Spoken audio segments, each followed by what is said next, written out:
కొనుగోలు నెల రోజులు ఆలస్యంగా మొదలయ్యాయి. బయోమెట్రిక్ లో వేలిముద్రలు పడితేనే కొనుగోలు చేస్తామని మార్క్ఫెడ్ అధికారులు చెబుతున్నారు. దీంతో మార్కెట్లో రైతులు గంటల తరబడి పడిగాపులు కాయాల్సిన పరిస్థితి. ఎముకలు కొరికే చెరలో సైతం మార్కెట్లోనే ఉంటున్నారు రైతన్నలు. పంటలను అమ్ముకుందామంటే రంగు మారిందని కొర్రీలు పెడుతుండటంతో కన్నీరు పెడుతున్నారు రైతన్నలు.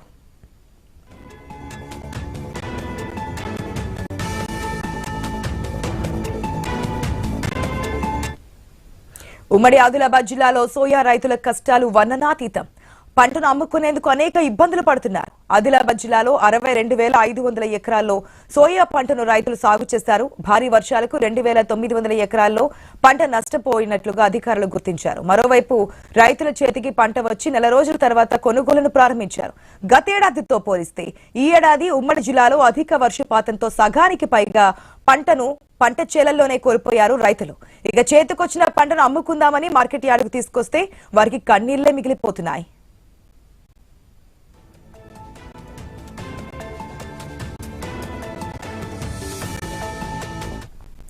ఆదిలాబాద్ జిల్లా మార్కెట్లో క్వింటాల్ సోయాబీన్ 5,328 రూపాయలు. అయితే అమ్ముకోవడానికి మార్కెట్ కు వస్తున్న రైతులకు మాత్రం తిప్పలు తప్పడం లేదు.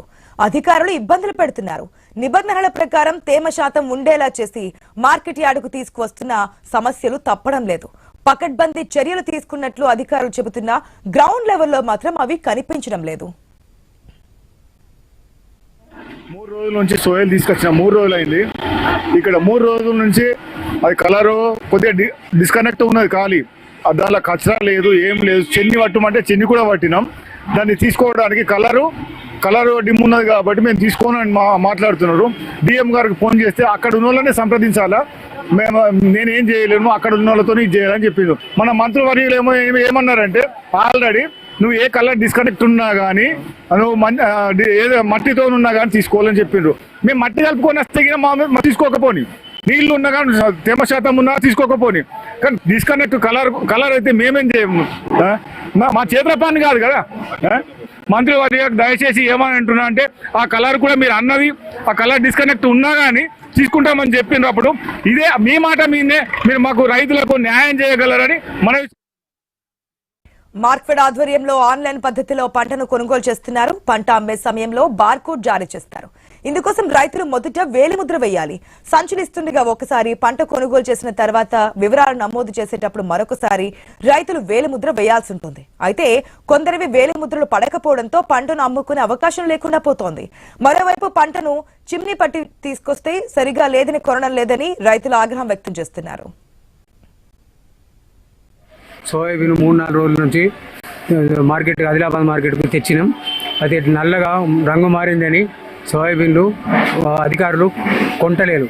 అదే రైతుల పరిస్థితి అధ్వానీయంగా ఉన్నదని ఇప్పటికే గిట్టుబాటు ధర ప్రైవేటు వ్యాపారస్తులు తక్కువ ధరకు కొంటలు.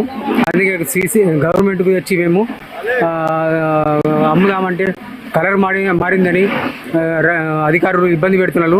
జిల్లా కలెక్టర్ గారు రైతులపై దయ తరించి ఉన్న సోయాబీన్లని కొనిపియాలని రైతుల తరఫున కోరుతున్నాం. ఉల్లాస్ రెడ్డి, పెండలవాడ. ఆదిలాబాద్ వచ్చి సోయా పత్తి రైతులకు కేటీఆర్ మద్దతు తెలిపారు. ఏకంగా బోరత్ చెక్ పోస్ట్ వద్ద అఖిలపక్షం ఆధ్వర్యంలో హైవేపై ధర్నాకు దిగారు. ఇప్పటికే ఈ ఏడాది ఎకరాకు 3 నుంచి 4 క్వింటాల పంట మాత్రమే చేతికందింది. పంటను అమ్ముదామంటే అధికారులు ఇబ్బందులకు గురి చేస్తున్నారని రైతులు అంటున్నారు. మార్క్ఫెడ్ ద్వారా అధికారులు రోజుకు 25 క్వింటాలకు మించి కొనుగోలు చేయకపోవడంతో రోజుల తరబడి మార్కెట్లోనే రైతులు పడిగాపులు పడాల్సి వస్తోంది. చేసేదేమీ లేక ప్రైవేటు వ్యాపారులకు క్వింటాలకు 4,500కు అమ్మి నష్టపోతున్నారు. రైతుల వద్ద కొన్న పంటను మళ్లీ మార్కెట్ యార్డుకు తీసుకొచ్చి దళారులు అమ్మకాలు చేస్తున్నారని రైతులు ఆగ్రహాలు వ్యక్తం చేస్తున్నాయి. ఇక అధికారులు మాత్రం తమకు రంగు మారినా కూడా కొనుగోలు చేయాలని ఎటువంటి ఆదేశాలు రాలేదని చెబుతున్నారు.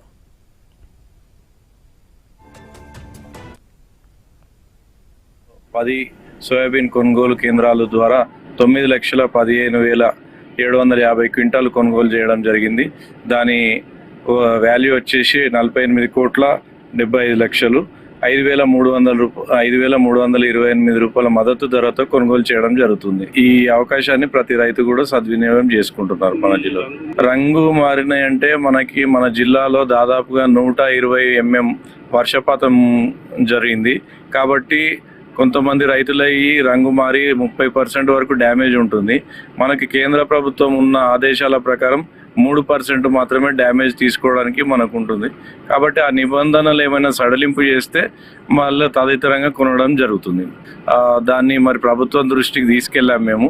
అది ఆదేశాలు రాగానే అది కూడా కొనుగోలు చేస్తాం.